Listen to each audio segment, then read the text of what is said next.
मान्य सदस्यहरू एकछिन शान्त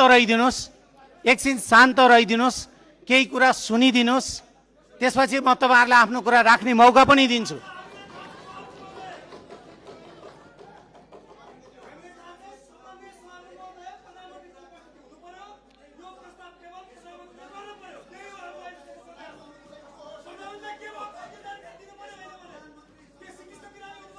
मान्य सदस्यहरू